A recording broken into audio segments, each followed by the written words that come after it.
Kacheguda division की Bharatiya Janata party पार्षद कन्या उमा रामेश यादव के नेतृत्व में आज सेवा समर्पण अभियान कार्यक्रम का आयोजन किया गया। केंद्रीय मंत्री जी किशन रेड्डी ने कार्यक्रम में मुख्य अतिथि के रूप में भाग लेकर इस अभियान का उद्घाटन किया। काचीगुड़ा डिवीजन परिधि स्थित कर्नाटक साहित्य मंदिर में आयोजित इस निःशुल्क स्वास्थ्य शिविर का उद्घाटन करने के पश्चात केंद्रीय मंत्री जी किशन रेड्डी ने कहा कि आगामी 7 अक्टूबर तक चलने वाले बृहद स्वास्थ्य शिविर का समाज का प्रत्येक जरूरतमंद व्यक्ति उपयोग कर लेना चाहिए। उन्होंने बताया कि सेवा समर्पण के तहत आयोजित यह कार्यक्रम काफी सराहनीय है। अवसर पर पार्षद कन्या उमा रमेश यादव ने कहा कि जनता के स्वास्थ्य को दृष्टि में रखकर पार्टी द्वारा हर एक ग्राम में इस प्रकार के स्वास्थ्य कार्यक्रम आयोजित किए जा रहे हैं। इस अवसर पर रमेश यादव, सुभाष पटेल, अन्य कई नेता उपस्थित थे। श्री नरेंद्र मोदी गाరి యొక్క జన్మదినం నుంచి వారు 20 సంవత్సరాల క్రితము గుజరాత్ ముఖ్యమంత్రిగా ప్రమాణ స్వీకారం చేసినటువంటి అక్టోబర్ 7వ తేదీ వరకు దేశవ్యాప్తంగా సేవా సమర్పణ అభియాన్ అనేటువంటి కార్యక్రమం చేపట్టడం జరిగింది। ఇందులో భాగంగా భారతీయ జనతా పార్టీ ద్వారా అనేక గ్రామాలలో బస్తీలలో మెడికల్ క్యాంపులు నిర్వహించడము, స్వచ్ఛ భారత్ కార్యక్రమం చేపట్టడము, అనాథాశ్రమాలు వెళ్ళి అక్కడ సహాయం అందించడము, అదేవిధంగా ఆరోగ్యకరమైనటువంటి అనేక చర్యలు చేపట్టడము, బస్తీలలో ఉన్నటువంటి గ్రామాల్లో ఉన్నటువంటి చిన్నపిల్లలకు పౌష్టికాహారం అందించడము, గర్భిణీ స్త్రీలను పౌష్టికాహారం తీసుకోవాలని ప్రోత్సహించడము, ఈ రకంగా అనేక రకాలుగా బస్తీలలో ఒక సేవా కార్యక్రమాలు చేపట్టడం జరిగింది। అందులో భాగంగా హైదరాబాద్ నగరంలో కూడా అనేక కార్యక్రమాలు జరుగుతూ ఉన్నాయి। राज्य के मंत्री तलसानी श्रीनिवास यादव ने Bapunagar Banjara hills welfare association तथा ऑस्टोप्राइम अस्पताल के संयुक्त तत्वावधान में बापूनगर बस्ती में आयोजित बृहद स्वास्थ्य जांच एवं उपचार शिविर का उद्घाटन किया, जिसमें सैकड़ों लोगों ने शिविर का लाभ उठाया। इस अवसर पर मंत्री तलसानी श्रीनिवास यादव ने बताया कि जब से विश्व भर में कोरोना महामारी फैली है, तब से अर्थात कोरोना के कारण जनता में स्वास्थ्य के प्रति श्रद्धा बढ़ी है। मंत्री ने यह भी कहा कि आम जनता ऐसे बृहद स्वास्थ्य जांच एवं उपचार शिविरों का सदुपयोग कर लेना चाहिए। उन्होंने शिविर में जांच हेतु पधारे लोगों से उनकी समस्याएं सुनकर कहा कि ऐसे शिविरों में जांच करवाने से लोगों को अस्पतालों की ओर दौड़ने की जरूरत नहीं पड़ती। मंत्री ने इसी संदर्भ में बृहद जांच शिविर के आयोजक ऑस्टोप्राइम अस्पताल के कर्मियों की प्रशंसा कर जनसेवा के लिए आगे आने के लिए धन्यवाद ज्ञापित किया। కాన్సెప్ట్ కొంత ఫ్రీ హెల్త్ క్యాంపులు మధ్యకాలంలో ఎక్కువ చేస్తాం। దాంట్లో మీకు న్యూరాలజీ కానీ, కార్డియాలజీ కానీ,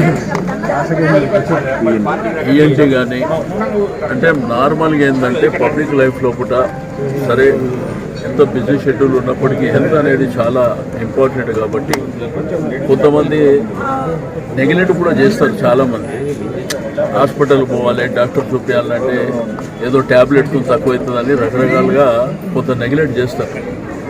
బట్ రియల్ లైఫ్ లోపల ఇవాళ రేపు హెల్త్ కాన్షియస్ అనేది పెరిగిపోయింది। బికాస్ ఆఫ్ కరోనా వచ్చినప్పటి నుంచి చాలామంది ఇబ్బంది పడుతున్నటువంటిది కూడా మనందరం చూస్తున్నాం।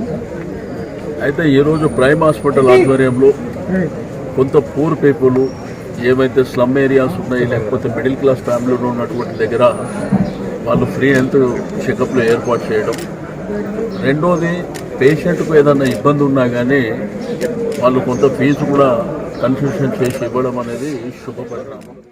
राज्य के सत्ताधारी टीआरएस पार्टी के विधायक राजैया ने फिर एक बार सनसनीखेज व विवादास्पद टिप्पणियां कर तेलंगाना राज्य की समस्त महिलाओं की आलोचनाओं की शिकार हो गए।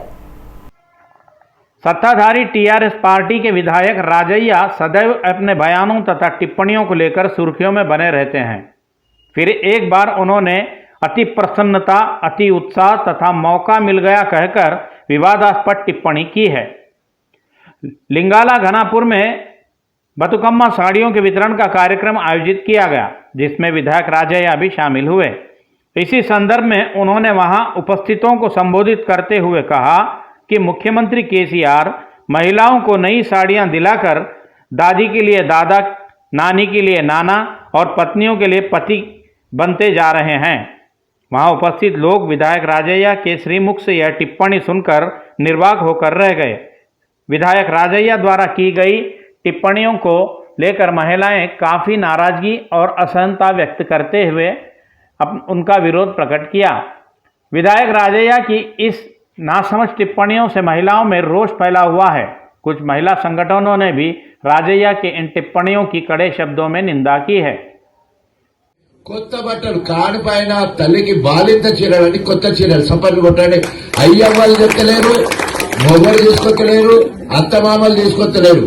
అత్తమామ కేసీఆర్ అవుతాడు, అమ్మ అయ్య కేసీఆర్ అవుతాడు, భర్త కూడా ఆయన అయిపోయి ఇవాళ మొత్తం కూడా కొత్త చీరలు, మరి పుట్టిన పిల్లల కోసం కొత్త బట్టలు, తువ్వాళ్ళు, సబ్బులు, నూనెలు, పౌడర్లు అన్ని కూడా సర్వం ఆయన అయిపోయి ఇవాళ కేసీఆర్ గారు మరి అందరికీ। जीएचएमसी की महापौर गदवाल विजय लक्ष्मी ने आज बंजाराहिल्स में राज्य सरकार की वार्षिक प्रतिष्ठित बतकम्मा साड़ियों का लाभार्थियों में वितरण किया। इस अवसर पर उन्होंने कहा कि राज्य की प्रत्येक पुत्री को उपहार देने के लक्ष्य से राज्य सरकार ने इन साड़ियों का वितरण आरंभ किया। इस मौके पर महापौर गदवाल विजय लक्ष्मी ने कहा कि स्वराष्ट्र हासिल कर लेने के बाद से तेलंगाना के पारंपरिक त्योहारों तथा उत्सवों का महत्व काफ़ी बढ़ गया है। उन्होंने बताया कि बतकम्मा पर्व को राज्य के पर्व के रूप में मनाते हुए हम आज विश्व देशों की दृष्टि को अपने राज्य की ओर आकर्षित कर पाए हैं। उन्होंने कहा कि तेलंगाना के पारंपरिक त्योहारों, उत्सवों जैसे बोनालू, बतुकम्मा आदि का आनंद लेने विदेशी पर्यटक तेलंगाना राज्य की ओर काफ़ी आकर्षित हो रहे हैं। उन्होंने अपने हाथों से महिलाओं को साड़ियां देकर उन्हें बतकम्मा त्योहार की शुभकामनाएं दी। वरिष्ठ कांग्रेसी नेता व तेलंगाना कांग्रेस के प्रभारी मनिक राम ठाकुर ने कहा कि कांग्रेस पार्टी ने पंजाब राज्य के मुख्यमंत्री पद पर एक दलित नेता को बिठाया है। ये कांग्रेस पार्टी की उदार नीति का सजीव प्रमाण है। तेलंगाना प्रदेश कांग्रेस कमेटी के प्रभारी माणिक्यम ठाकुर ने कहा कि पंजाब राज्य के लिए एक दलित नेता को मुख्यमंत्री पद पर आसीन करने का श्रेय कांग्रेस को ही जाता है। उन्होंने कहा कि वहां राज्यसभा में और यहां तेलंगाना विधानसभा में विपक्षी दल के नेता के पद पर दलित वर्ग के व्यक्ति को नियुक्त करने वाली पार्टी कांग्रेस ही है। उन्होंने बताया कि तेलंगाना राज्य के मुख्यमंत्री पद पर दलित वर्ग के व्यक्ति को बिठाने की सार्वजनिक घोषणा करने वाले केसीआर अपनी घोषणा को भूलकर आज दूसरी बार भी स्वयं उस पद पर काबिज हैं। उन्होंने केसीआर पर आरोप लगाते हुए कहा कि एक दलित नेता को विपक्षी दल के नेता के रूप में बर्दाश्त न करने वाले केसीआर उसी दलित वर्ग के विधायकों को खरीदा है। कांग्रेस पार्टी द्वारा आयोजित बेरोजगारी जंग सायरन ने तनाव का रूप धारण कर लिया है। इस तनाव के चलते पुलिस द्वारा की गई लाठीचार्ज में कई कांग्रेस नेता घायल हो गए। इस पुलिस कार्यवाही में घायल होकर उप्पल के टीएस अस्पताल में उपचाराधीन नेताओं की प्रदेश कांग्रेस कमेटी अध्यक्ष रेवंत रेड्डी ने मिजाज पुरसी की। इस लाठीचार्ज संबंधी पुलिस कार्रवाई की जानकारी मिलते ही प्रदेश कांग्रेस अध्यक्ष रेवंत रेड्डी ने नागौल स्थित सुप्रजा अस्पताल जाकर वहां उपचाराधीन पार्षद राजेंद्र तथा बलमूरी वेंकट की मिजाज पुरसी कर उनके स्वास्थ्य का जायजा लिया। इस संदर्भ में रेवंत रेड्डी ने कहा कि कांग्रेस पार्टी द्वारा आयोजित इस जंग सायरन में पुलिस का हस्तक्षेप अन्यायपूर्ण है। उन्होंने कहा कि कांग्रेस पार्टी के बेरोजगार जंग सायरन में बाधा उत्पन्न करने के लिए पुलिस की भूमिका क्या है। रेवंत रेड्डी ने मुख्यमंत्री केसीआर को चुनौती देते हुए कहा कि वे लाख कोशिशें करके भी कांग्रेस के आंदोलन की रफ्तार को नहीं रोक सकते। तत्पश्चात उन्होंने एलबी नगर चौराहे पर तेलंगाना के अंतिम आंदोलन के पहले अमर शहीद श्रीकांत चारी की प्रतिमा को पुष्पमाला अर्पित कर अपनी भावभीनी श्रद्धांजलि अर्पित की। యువకులకు కాంగ్రెస్ పార్టీ అవకాశం ఇచ్చింది, ప్రజల తరఫున కొట్లాడేటోనికి అవకాశం ఇచ్చింది, కాంగ్రెస్ పార్టీ జెండా మోసినోనికి అవకాశం ఇచ్చింది। కాబట్టి ఇయాల శ్రేణులందరూ కూడా హుజూరాబాద్ వైపు కదలాలి, ఎన్ఎస్వై యూత్ కాంగ్రెస్ మిత్రులకు కూడా నా సూచన, మీరు కష్టపడి కొట్లాడితే రాజకీయంగా కాంగ్రెస్ పార్టీ మీకు అవకాశాలు ఇస్తుంది. మీరెవ్వరు పైరవిలు చేయాల్సిన అవసరం లేదు. గతంలో నేను చెప్పినట్టుగా మీ ఇంటికి టికెట్ నడుచుకుంటూ వస్తుంది. మీరు ప్రజల పక్షాన నిలబడండి, విద్యార్థి నిరుద్యోగ యువత పక్షాన నిలబడండి, అమరవీరుల కుటుంబాలను ఆదుకోవడానికి కష్టపడండి. తప్పకుండా మీ భవిష్యత్తుకు కాంగ్రెస్ పార్టీ అండగా నిలబడుతుంది. మొత్తానికి నిన్న జరిగిన పాశవికమైన దాడిని కాంగ్రెస్ పార్టీ తీవ్రంగా ఖండిస్తుంది. దీనికి సంబంధించి ఎస్సీ ఎస్టీ కమిషన్ కు మానవ హక్కుల సంఘానికి కూడా ఫిర్యాదు చేస్తాం. సంబంధిత అధికారుల మీద చర్యలు తీసుకునే విధంగా కాంగ్రెస్ పార్టీ పోరాటం ఉంటుంది. राज्य में दलित बंधु योजना के अंतर्गत 1 से अधिक लाभार्थियों को 10 लाख रुपयों के भीतर एक यूनिट स्थापित करने की राज्य सरकार ने अनुमति प्रदान की है। सरकार ने ये भी बताया कि प्रत्येक परिवार 10 लाख रुपए मूल्य की एक यूनिट की रूपरेखा तैयार कर ले। दलित बंधु योजना की अमलवारी के संबंध में राज्य सरकार पहले ही जिला कलेक्टरों को लाभार्थियों द्वारा चुने गए यूनिटों से संबंधी आवश्यक प्रशिक्षण देने के निर्देश दिए हैं। सरकार का अनुमान है कि प्रशिक्षण क्षेत्रीय स्तर पर यूनिट की अमलवारी के लिए 2 से 6 सप्ताहों तक का समय लग सकता है। सरकार ने यह भी स्पष्ट किया है कि बिना कलेक्टरों की अनुमतियों के दलित बंधु खाते से धन के खर्च की अनुमति बैंकों को न दी जाए। सरकार ने जिला कलेक्टरों तथा एसआरटी अधिकारियों को संयुक्त रूप से एससी लोगों के आवासों वार्डों में फिर एक बार दौरा करने का निर्देश दिया है। हुजूराबाद विधानसभा क्षेत्र में मुख्यमंत्री द्वारा दत्तक लिए गए ग्राम यादाद्री भुवनगिरी में अमल की जा रही दलित बंधु योजना की अमलवारी के अतिरिक्त दिशा निर्देशों को जारी किया गया है। इस संबंध में एससी कल्याण विभाग के सचिव राहुल बुज्जा ने आदेश जारी किए।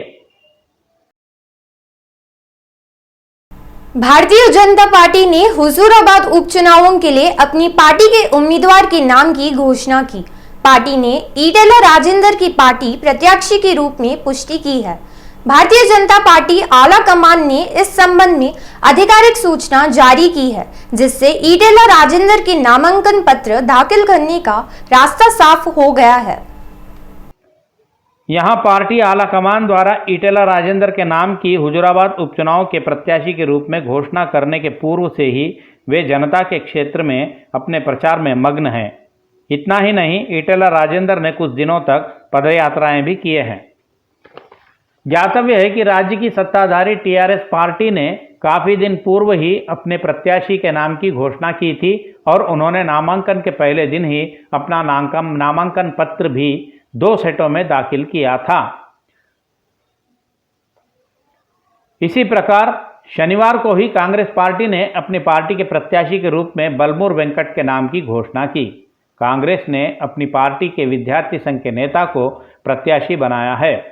नियमानुसार बलमूर वेंकट को पार्टी का टिकट भी दे दिया गया है। नामपल्ली स्थित फैप्सी सभागृह में त्रावणकोर देवस्थान बोर्ड भाग्यनगर अयप्पा स्वामी सेवा समिति के संयुक्त तत्वावधान में शबरी यात्रा को लेकर उत्पन्न अफवाहों पर एक समीक्षा बैठक आयोजित की गई। इस महत्वपूर्ण बैठक में देश के सभी राज्यों से संबद्ध गुरुस्वामी अयप्पा भक्त उपस्थित हुए। इसके अलावा अन्य राज्यों के अयप्पा सेवा समितियों के प्रतिनिधि भी इस बैठक में शामिल हुए। इस बैठक में शबरीमलाई यात्रा के संबंध में व्याप्त संदेहों पर चर्चा की गई। त्रावणकोर देवस्थान बोर्ड के अध्यक्ष एन वासु, सदस्य K S. Ravi, commissioner B S. Prakash ने बताया कि देश में 98% लोग कोरोना रोधी टीका लगवा चुके हैं। उन्होंने बताया कि देश के दोनों तेलुगु राज्यों से संबद्ध अयप्पा भक्त भारी संख्या में शबरीमला अयप्पा स्वामी के दर्शनार्थ आते हैं। उन्होंने निर्भय होकर शबरीमलाई आने का भक्तों से आग्रह किया। స్వాములు వెళ్ళలేకపోతున్నారు, దానికి కారణాలు ఎన్నో ఉన్నాయి. ఇక్కడ బోర్డు పెట్టిన కొన్ని రిస్ట్రిక్షన్స్ వల్ల దర్శనాలే కానివ్వండి, పంబా స్నానమే కానివ్వండి, ఏజ్ ఏదైతే ఉందో ఈ ఏజ్ వాళ్ళే సడన్గా శబరిమలకు వెళ్ళాలని గతంలో పెట్టిన ఆంక్షలకు ఆన్లైన్కి చాలామంది శబరిమలకు వెళ్ళలేక ఇబ్బంది పడ్డారు. ఆ విషయంలో గత 6 నెలల నుంచి భాగ్యనగర్ అయ్యప్ప సేవా సమితి ఉస్మాన్గంజ్ బోర్డుతో ప్రాధాయపడి అయ్యా మీరు ఒక్కసారి ఇక్కడికి రండి, చాలామంది గురుస్వాములకి సమస్యలకు ఎన్నో రకాల వాళ్ళకి డౌట్స్ అనేటివి ఉన్నాయి అంటే వారు వచ్చి ఈ భక్తులకి బోర్డుకి ఏదైతే గ్యాప్ ఉందో ఆ గ్యాప్ని మనం ఇచ్చడానికి ఇవాళ భాగ్యనగర్ అయ్యప్ప సేవా సమితి యొక్క కార్యక్రమం చేపట్టింది. ఎందుకంటే గతంలో ఎంతో కష్టపడి దీక్ష చేసి మాల వేసిన తర్వాత కూడా మనకు దర్శనం దొరకలేదు. చాలామంది లోకల్ గుళ్ళలోనే మాల విసర్జన చేసి నియామకం చేసిండ్రు. దానికి తాత్కాలికంగా తృప్తి పడినా కూడా చాలామందికి మనోభావాలు దెబ్బతిన్నాయి. లిమిటెడ్ దర్శనాల వల్ల, కోవిడ్ వల్ల. ఇప్పుడు ఈ దానికి భాగ్యనగర్ అయ్యప్ప సేవా సమితి కార్యక్రమం పెట్టినందుకు వాళ్ళు కొన్ని నిర్ధారణ ఇచ్చారు. ఈ సంవత్సరం అప్పటికిప్పటికి దర్శనాలు మెరుగుపరుస్తాము. కోవిడ్ వల్ల మా కంట్రోల్లో ఉంది. స్కూల్ కాలేజెస్ అన్ని ఓపెన్ అయినాయి, హోటల్స్ ఓపెన్ అయినాయి. డెఫినెట్లీ అన్నదానాలకు ఆర్ మిగతావన్నిటికీ మేము ఫెసిలిటీ చేస్తాము. ట్రాన్స్పోర్ట్ విషయంలో కొన్ని విషయాలు అక్కడ లాంగ్వేజ్ ప్రాబ్లం ఉందని అన్నారు. లాంగ్వేజ్ ప్రాబ్లం కూడా మేము వాళ్ళు దాని మీద. As you know, Shabarimala temple, it happens to be a forest temple. It happens to be within the Periyar Tiger Reserve, and we are subject to the stringent forest laws there. So, unlike Tirupati or other temples, we are forced to impose a lot of restrictions at Sannidhanam.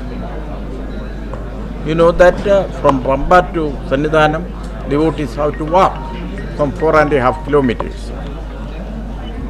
No vehicle can be provided there. So also it's a tedious journey. The passage or the traditional pathway, it is not so smooth for the devotees to walk through the pathway. Hyderabad Raj Bhavan महिला quarters में 300 से अधिक महिला कर्मचारी अपने परिवारों सहित बतकम्मा त्योहार भव्य रूप से आयोजित करेंगे। राज्यपाल तमिलिसई सौंदरराजन ने इस वर्ष अपने निजी वेतन की राशि से 250 साड़ियों की खरीदी कर राजभवन की महिला कर्मचारियों को बतुकम्मा के संदर्भ में इन साड़ियों को भेंट स्वरूप दी है। 9 दिनों तक मनाए जाने वाले इस बतुकम्मा उत्सवों के संदर्भ में महिलाओं को साड़ियां भेंट करते हुए मुझे बड़ी खुशी हो रही है, यह बात स्वयं राज्यपाल तमिलिसई ने कही।